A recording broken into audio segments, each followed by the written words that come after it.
ఓం మహాగణాధిపతయే నమః. ఓం గురుభ్యో నమః. ఓం శ్రీమాత్రే నమః. పరమేశ్వర స్వరూపమైనటువంటి జ్యోతిష, వాస్తు మరియు ఇతర అనేకమైనటువంటి శాస్త్రములను మనకు అందించినటువంటి మహర్షులకి నమస్కారం. హయగ్రీవ హయగ్రీవ హయగ్రీవేతి యో వదేత్తస్య నిస్సరతే వాణి జనుకన్యా ప్రవాహవత్. అరుణాం కరుణాతరంగితాక్షీం ధృతపాశాంకుశపుష్పబాణచాపాం అనిమాదిభిరావృతాం మయూకైః అహమిత్యేవ విభావయే భవానీం. శ్రీమాత్రే నమః. మనం ఈరోజు చెప్పుకోబోయేటువంటి విషయం ఏంటి అంటే, చాలామంది చూడండి, లైఫ్ చాలా హ్యాపీగా సాఫీగా సాగుతూ ఉంటుంది. ఉండగా కొన్ని కారణాల వల్ల గందరగోళంగా అయిపోతుంది జీవితం మొత్తము కూడా. చక్కగా నడుస్తున్న బిజినెస్ డౌన్ఫాల్ అయిపోవడము, లేకపోతే మంచిగా ఉన్నటువంటి జాబు కోల్పోవడము, చక్కగా ఉన్న ఆరోగ్యం దెబ్బతిండము, ఇట్లాంటివి ఏర్పడుతూ ఉంటాయి. ఆస్తులన్నీ ఏదో లిటిగేషన్స్లోకి వెళ్ళిపోవడం. దీనికి కారణం ఏమిటి? ఈ కారణము మనం ముందుగానే మనకి మహాదశానాథుడు కానీ ప్రకృతి కానీ హెచ్చరిస్తూ ఉంటుంది.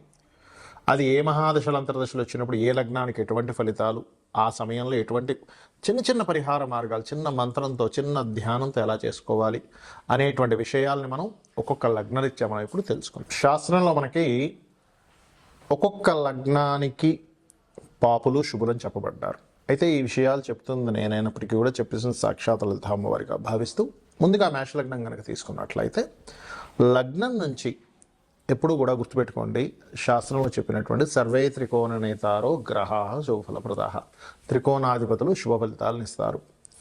మరైతే ఇక్కడ త్రికోణాధిపతులు కాకుండా ఉన్నవి ఏమిటి అంటే, థర్డ్ లార్డ్ కానీ, సిక్స్త్ లార్డ్ అంటే 6వ అధిపతి, 3వ అధిపతి, 6వ అధిపతి, అష్టమాధిపతి, వ్యయాధిపతి.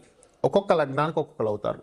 ఎప్పుడు తృతీయాధిపతి ఇవ్వాలని రూల్ లేదు ఫలితాలు. ఒక్కొక్కసారి ఆ యొక్క గ్రహం ఇంకో గ్రహానికి కనెక్ట్ అయ్యి ఇంకో గ్రహానికి ఇచ్చినప్పుడు ఆ అధిపతి కూడా ఇస్తాడు తృతీయాధిపతి ఫలితాలు. దాన్నే పిఏసి అంటారు, అంటే ప్లేస్మెంట్ ఆస్పెక్టెడ్ కంజంక్షన్. ఎక్కడుంది, ఎవరితో కలిసి ఉంది, ఎవరితో చూడబడుతుంది, ఏ నక్షత్రంలో ఉంది అనే దాని మీద తృతీయాధిపతి ఫలితాలు వేరువేరుగా వస్తాయి. ఇప్పుడు మనం సడన్ డౌన్ఫాల్స్ ఒక్కోసారి ఏ రకంగా జరుగుతాయంటే, కొంతమంది చూడండి సంతకం పెడుతూ ఉంటారు. అంటే మీరు పర్టికులర్గా మీ మేషలగ్నంలో జన్మించిన వారు బుధుడు యొక్క ఫలితాలు ఎవరైనా ఇస్తున్నా, బుధ మహాదశ అంతర్దశలు వస్తున్నా, బుధ రాశుల్లో ఉండే గ్రహాలు యాక్టివ్గా ఉన్నా, మీరు గుర్తుపెట్టుకోవాల్సింది ఏంటంటే, అగ్రిమెంట్స్ ఎక్కడైనా చేస్తున్నామా, ఎక్కడైనా సంతకం పెడుతున్నామా, చాలా రకాలుగా ఉంటుంది. చూడండి, ఒక పెద్ద ఆఫీసులో సంతకం పెడతారు దేని మీద, తర్వాత అదేదో ఇబ్బందికరమైనటువంటి వాతావరణంలోకి వెళ్ళి అతని జాబ్కి ఇబ్బంది వస్తుంది, లేదా ఒక అగ్రిమెంట్ చేస్తారు. అంటే ఏమిటి, మేషలగ్నం వారికి బుధుడి యొక్క ఫలితాలు లేదా బుధుడి యొక్క ఫలితాలు ఇచ్చే మరొక గ్రహ ఫలితాలు వస్తున్నప్పుడు మీరు సంతకాలు పెట్టేటప్పుడు జాగ్రత్తగా ఉండగలుగుతూ, ఆ సమయంలో మీరు గనక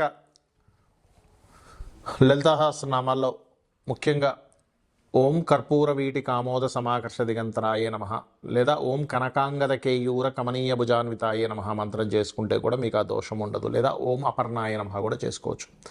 లేదండి అష్టమాధిపతి అంటే, ఇక్కడ లగ్నాధిపతి అష్టమాధిపతి ఒక్కడే కాబట్టి మేషలగ్నానికి పెద్దగా భయపడాల్సిన పని లేదు. కాకపోతే ఆ అష్టమాధిపతి కనుక పాడయ్యాడు మేషలగ్నం వారికి, మీరు వాహనాల మీద వెళ్ళేటప్పుడు జాగ్రత్తగా ఉండాలి ఆ సమయాల్లో. ఎందుకంటే యాక్సిడెంటల్ ప్రోడ్ యోగం అవుతుంది. అందుకే చూడండి, చాలామంది వెళ్తూ చాలా బాగుందండి, సడన్ చిన్న యాక్సిడెంట్ జరిగింది, అక్కడి నుంచి మా లైఫ్ ఇబ్బంది పడింది అంటూ ఉంటారు. అంటే మీకేంటి, కుజుడు ఫలితాలు కానీ, కుజ యొక్క మహాదశలు నడుస్తేటప్పుడు కానీ, కుజుడు యొక్క ఫలితాలు మనకు గ్రహం ఇచ్చేటప్పుడు కానీ కొత్తగా మీరు చేయవలసింది ఏమిటి అక్కడ అంటే, మీరు హనుమాన్ ఆలయాలకు కానీ, దుర్గా ఆలయాలకు కానీ రెగ్యులర్గా వెళ్తున్నట్లయితే ఆ ఇబ్బంది నుంచి మీరు బయటపడతారు.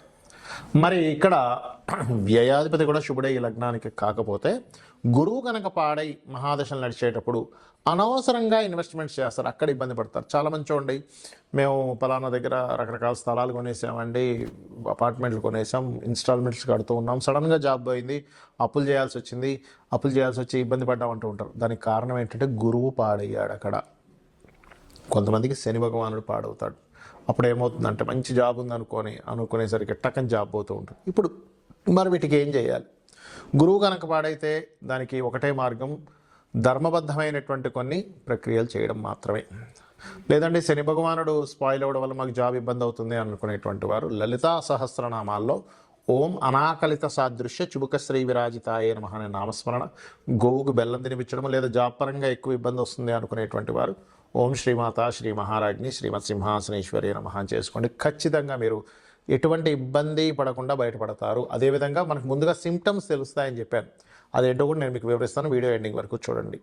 మనకు ముందుగానే ప్రకృతి ఒక్కొక్క సిమ్టమ్ని ఒక్కొక్క రూపంలో అందిస్తూ ఉంటుందండి. అదేమిటంటే అధికారుల నుంచి ఇబ్బంది రాబోతుంది అని అనుకున్నప్పుడు, లేదా గవర్నమెంట్ నుంచి ఇబ్బంది రాబోతుంది అన్నప్పుడు మనం చిన్న చిన్న విషయాల్లో అపకీర్తి వస్తూ ఉంటుంది, మనల్ని అవమానించడం జరుగుతూ ఉంటే మనం అర్థం చేసుకోవాలి, ఓహో ఎక్కడో సూర్యభగవానుడికి సంబంధించింది ఎక్కడో నా మహాదశల్లో అంతర్దశల్లో ఇబ్బంది కలగబోతుంది అనమాట అని వెంటనే సూర్య నమస్కారాలు చేసుకోవడము, ఓ మిత్రాయ నమః అనే నామస్మరణ చేస్తూ ఉండండి. లేదా చక్కగా సూర్యభగవాను చూస్తూ భానుమండల మధ్యస్థ భైరవీ భగవాన్యే నమః అనే నామస్మరణ చేసుకుని లలితా సహస్రనామాల్లో అద్భుతమైన ఫలితాలు వస్తాయి. అలాగే మరి కొంతమందికి చంద్రుడు ద్వారా, అంటే ఒక్కోసారి చోట ప్రయాణాల వల్ల ఇబ్బంది వస్తుంది చూసారు, కొంతమందికి ప్రయాణాల వల్ల లేకపోతే చిన్న మాటకి మనసు బాధపడి ఆ మానసికమైనటువంటి ఒత్తిడిలో ఇబ్బంది పడుతూ ఉంటారు. దానికి ఏంటంటే మీకు ముందుగానే చిన్న చిన్న సిమ్టమ్స్ రూపంలో నీళ్లు కింద పడిపోవడం కానీ, లేకపోతే వాటర్ రిలేటెడ్ సంబంధించిన ప్రాబ్లమ్స్ మీరు ఎదుర్కొంటూ ఉండడం కానీ, లేకపోతే నీళ్లు తాగుతున్నప్పుడు ఒక్కోసారి పుల్లబారడం అంటారు, ఏదో బుక్కు నేను బయటకు వచ్చేస్తాను, అట్లాంటివి జరుగుతుందంటే ఎక్కడో చంద్రుడికి సంబంధించింది ఎక్కడో దోషం ఉంది. అది మీరు అర్థం చేసుకొని చంద్రుడికి సంబంధించిన దానం అంటే బియ్యం దానంగా ఇవ్వడం కానీ, గోవుకి చక్కగా మీరు గోధుమ పిండి బెల్లము కలిపిన పదార్థం తినిపించడం కానీ, ఓం మనస్వినియే నమః అనే నామస్మరణ చేయడం, లేదా ఓం అష్టమి చంద్ర విభ్రాజ అలికస్థల శోభితాయే నమః అనే నామస్మరణ రోజు ఒక 40 నిమిషాలు చేయండి. పెద్దగా మీరు ఏదో పెద్ద చేయాలని రూల్ లేదు, ఈ చిన్న మంత్రంతో కూడా మీరు బయటపడవచ్చు. అదేవిధంగా మరి కొంతమందికి భూ సంబంధించిన వివాదాలు ఏర్పడి మంచి భూమి కొంటారు, అంటే వాళ్ళకి జాతకం తెలియదు కానీ ఒక భూమి కొని ఇబ్బంది పడుతూ ఉంటారు, అప్పుడు వారాహి అష్టోత్తరం చేయండి, వారాహి అమ్మవారి స్తోత్ర పఠనం చేయండి, ఖచ్చితంగా భూ వివాదాలు తొలగుతాయి. అదేవిధంగా మరి కొంతమందికి ప్రతి చిన్న విషయానికి మిస్కమ్యూనికేషన్స్ అవుతున్నాయంటే ఎక్కడో బుధుడు పాడయ్యాడు, బుధ సంబంధంగా మీకు ఏదో రాబోతుంది, మిస్కమ్యూనికేషన్ అయి తర్వాత మీరు బిజినెస్లోకి వెళ్తున్నారు అంటే అక్కడ ఏదో సంథింగ్ ముందుగా మీకు హింట్ ఇచ్చింది, మీ యొక్క ఈ యొక్క మిస్కమ్యూనికేషన్ మీకు రేపు పొద్దున్న వేరే దానికి దారి తీయబోతుంది అని. అప్పుడు మీరు చేయవలసింది ఏమిటంటే చాలా సింపుల్గా మీరు ఒకటే గుర్తుపెట్టుకోండి, మీరు చేయవలసింది ఏదైతే బిజినెస్లో ఉన్నాయో ఆ విషయాన్ని జాగ్రత్త చూసుకోవాలి. మరియు లలితాసహస్రనామాల్లో ఓం ఇంద్రగోప పరిక్షిప్త స్మరతోనాభజంగికాయే నమః, అదేవిధంగా గోవుకి గోంగూర తినిపించడం చేయండి. ఖచ్చితంగా మీకుండేటువంటి బిజినెస్ చక్కగా అభివృద్ధిలోకి వస్తుంది.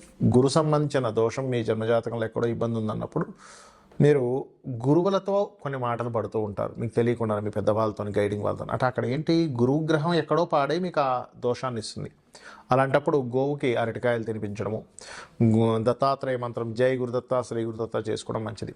స్త్రీ ద్వారా ఇబ్బంది వస్తుందంటే శుక్రగ్రహ దోషం ఎక్కడో వచ్చింది, అలాంటప్పుడు శ్రీమాత్రే నమః, బొబ్బర్లు దానంగా ఇవ్వడం, గోవులకి తీపి చపాతీలు తినిపించడం. శని సంబంధించినటువంటి ఏదైనా దోషం వచ్చింది మీ జన్మజాతకంలో అన్నప్పుడు కింద స్థాయి వాళ్ళతో మీకు వ్యతిరేకతలు వస్తూ ఉంటాయి, అంటే మీ కింద పనిచేసే వాళ్ళతో, అంటే అర్థం ఏమిటి, శనిగ్రహం ఎక్కడ దోషమైంది, దానికేంటి నూనె దానంగా ఇవ్వడం, నువ్వులు దానంగా ఇవ్వడం, ఓం అనాకలిత సాదృశ్య చుబుక శ్రీ విరాజితాయ నమః చేసుకోవడం, రాహు అయితే దుర్గని, కేతు అయితే గణపతి ఆరాధన చేయాలి. ఈ రకంగా చేసినట్లయితే మీకు జన్మజాతకం లేకపోయినా మీరు ఎన్ని ఇబ్బందుల్లో ఉన్నా ఆ జస్ట్ ఆ సిమ్టమ్స్ అర్థం చేసుకుంటూ మీరు ఈ రకంగా లలితాసహస్రనామాలు చేసుకున్నా, లేదా నిత్య దీపారాధన చేసుకున్నా, నిత్య దేవతారాధన చేసుకున్నా మీకు ఎటువంటి ఇబ్బంది ఉండదు. గ్రహస్థితి ఎలా ఉన్నా సరే అమ్మవారు మిమ్మల్ని కాపాడుతుంది, కాపాడాలని మనస్ఫూర్తిగా కోరుకుంటూ శ్రీమాత్రే నమః.